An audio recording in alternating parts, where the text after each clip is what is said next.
let's talk about the emotional side of learning. You know, that roller coaster of frustration, joy, boredom, and anxiety that hits you whenever you're trying to learn something new. We're going to break down why you feel what you feel, and it all comes down to some surprisingly simple science. I mean, think about it. You're hitting a wall, you're totally stuck, and it is intensely frustrating. But then, you break through, and that high, that rush of relief and excitement you feel, that's not just some random side effect. It's actually a core part of how we learn. To really see this in action, let's zoom in on a story from a study at Purdue University. They looked at the emotions of first-year engineering students who are learning how to code. And this quote, well, it just says it all, doesn't it? 1 second, it's all annoyance and frustration. The next, it's pure joy and pride. Now, this isn't just a mood swing. There's a totally predictable reason why this student felt exactly these emotions in exactly this order. So what is going on in our brains, right? How do we go from feeling so completely defeated to so triumphant in just a few moments while doing the exact same thing? Well, it turns out it all comes down to two little appraisals our brain is making constantly. And there's actually a name for these feelings. Psychologists call them achievement emotions. And that's the key right there. These are not just random moods floating around. They are emotions that are directly tied to the activity of learning, like struggling with that code, and its outcomes, like, whether the code actually works or not.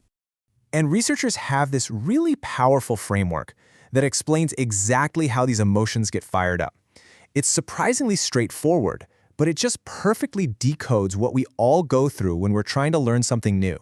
And here it is. It's called the control value theory. And yeah, as the name suggests, it all boils down to two key ingredients our brain is constantly thinking about. So the whole theory really just comes down to two questions our brain is always asking. First up, control. Can I do this? And second, value. Does this actually matter to me? Let's dig into each of these. Okay, so this is the crucial part about control. It is totally subjective. It's not about how good you actually are at something. It's all about your perceived ability to get it done. It's your personal confidence, right here, right now. And value is subjective too. It's just how much do you care? And this can be intrinsic, like you just love the puzzle of coding, or it could be extrinsic. You need to pass this class to get your degree. Either way, it counts. Okay, but here's where it gets really, really interesting. It's what happens when you start mixing these two ingredients together. They combine in these predictable ways to create the exact emotions we feel when we're learning. And this table, it's like the secret formula for our feelings. Just look at it. When a task is super important to you, that's high value, and you feel confident you can crush it, high control. That's when you feel enjoyment, hope, pride.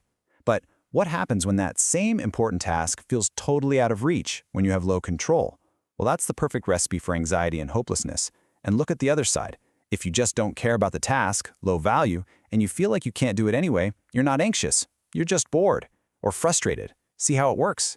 So, let's go back to our engineering student. When she was stuck on that bug, the task was definitely high value. She needed to get it done, but her control was in the gutter. The result? Frustration. But the second she found the fix, her sense of control just skyrocketed. Suddenly, she's in that high-value, high-control box, which gives you that incredible rush of joy and pride. The theory just maps her emotional journey perfectly. Now, of course, this is kind of the simplified version. The full academic model is, a bit more complex. It shows this whole chain reaction. It shows that our feelings of control and value don't just pop out of nowhere. They're actually shaped by our environment. Things like how a teacher acts or how a course is designed create our appraisals, which then trigger our emotions. And that affects whether we succeed or not. So what are these environmental things? Because it turns out, these feelings, they don't just come from inside us. They are powerfully, powerfully shaped by the learning environment itself. So no, it's not just you. The way a class is set up has a massive impact on how you feel. In fact, a study from the University of Minnesota pinpointed a few key factors. We're talking about things like how much you trust your instructor, whether the stuff you're learning feels relevant to your life, how the goals are set up, and, a big one, how much competition you feel with everyone else in the room. Let's just take one powerful example from that study. Instructor trust. The research shows that when students really trust their teacher, it directly pumps up their own sense of control. Just believing your teacher has your back and is going to guide you well makes you feel way more capable of succeeding. Okay, but on the flip side, what happens when you crank up the competition in a classroom? Well, it actually tanks students' sense of control. When you feel like you're in this high-stakes battle against your classmates, it can completely undermine your confidence and make you feel like success is totally out of your hands. So, here's the big takeaway. If we understand this emotional formula, we can actually start designing better learning experiences for ourselves and for everyone else. The research gives us a pretty clear roadmap. For educators, this means things like building real trust with students to boost their sense of control. It means toning down that intense, cutthroat competition. And it means working to connect the material to students' actual lives to crack up its value, focusing on really mastering something, not just chasing a grade.